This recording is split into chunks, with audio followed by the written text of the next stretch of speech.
आपल्यासोबत छत्रपती संभाजीनगर लोकसभेचे शिवसेनेचे खासदार संदीपान भुमरे यांनी आताच मतदानाचा हक्क बजावला. काय सांगाल, आपण आज मतदान केले, काय पहिली प्रतिक्रिया? आज मी जिल्हा परिषद पंचायत समितीच्या उमेदवाराला मतदान केलं, मतदानाचा हक्क बजावला आणि मी बघितलं आज मतदान केंद्रावर तर मतदाराचा खूप काही उत्साह आहे. इथं सकाळी सकाळी आता 8:30 वाजले पण इथं मतदाराच्या रांगा लागलेल्या आहे.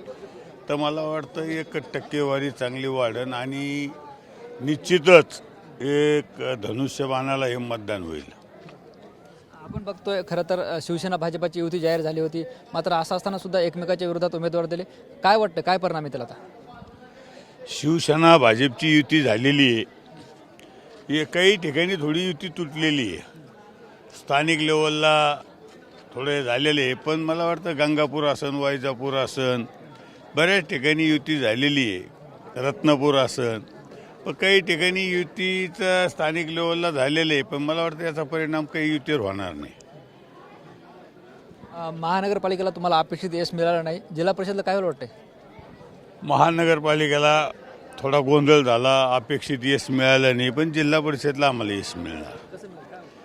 ग्रामीण भाग आहे आणि ग्रामीण भाग हा एकनाथ शिंदे साहेबावर खुश आहे आणि आम्हाला खात्री आहे की ग्रामीण भागात जिल्हा परिषद आणि पंचायत समिती हा भगवा फडकल्याशिवाय राहणार नाही.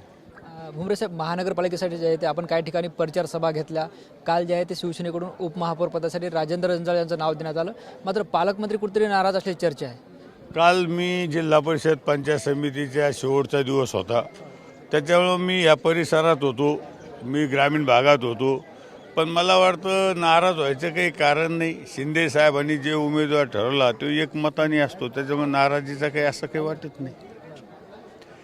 संजय शिरसाट नाराज व्हायचं काही कारण नाही, नाराज होणार बी नाही. कारण मला तरी वाटतं की एकनाथ शिंदे साहेब जे निर्णय घेतात तो आम्हाला सगळ्याला मान्य असतो.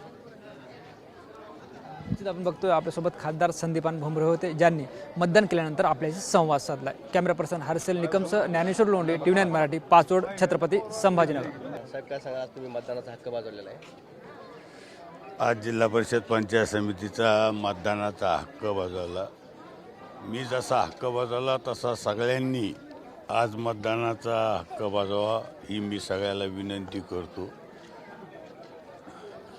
तुमच्यावरती मतदारांचा मोठा प्रतिसाद पाहायला मिळतो, काय वाटतं? आपण बघितलं असेल मतदाराचा प्रतिसाद हा खूप म्हणजे सकाळी सकाळी इतका काही प्रतिसाद आहे. मला वाटतं मतदानाची टक्केवारी ही निश्चित वाढल्याशिवाय राहणार नाही.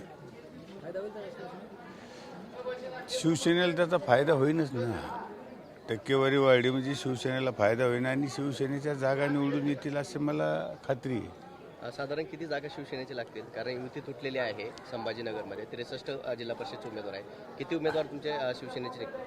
आता आम्ही जवळजवळ 41 जागा लढतोय. युती काही जागेवर युती आहे, काही जागेवर तुटली.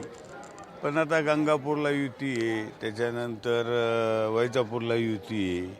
तसं काही म्हणता येणार नाही किंवा युती तुटली म्हणून. काही जागेवर युती आहे, काही जागेवर थोडंफार स्थानिक लेवलला झालेलं आहे, त्याच्यामुळं फार काही परिणाम होणार नाही. पण सत्ता ही येणार आहे आणि भगवा हा जिल्हा परिषदेवर फडकणार आहे, पंचायत समितीवर सुद्धा भगवा फडकणार आहे, याच्यात कुठेही शंका नाही काय.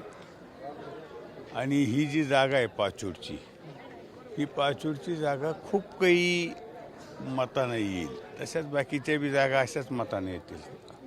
तुमच्यावरती घराणेशाहीचा आरोप देखील विरोधकांनी केला होता की त्यांच्या पुतण्याला उमेदवारी दिली. हे चालूच राहतं घराणेशाही. याच्या आधी या जागेवर विलास बापू होते, त्याच्यामुळं असं काही नाही. 3 वेळेस विलास बापू होते आणि आता शिवराज आहे, त्याच्यामुळं घराणेशाहीचा नाही कर्तृत्व नाही, असं काही लादलेले उमेदवार नाही. तुम्हाला घराणेशाहीचा जर उमेदवार असता तर मग थोडाफार फरक होतो. घराणेशाही तुम्हाला मतदानातून दिसेल. घराणेशाही आहे का लोकातून उमेदवार आहे, तुम्हाला मतदाना दिवशी दिसेल. तुम्ही मतदाराला विचारा घराणेशाही आहे का काय. चाल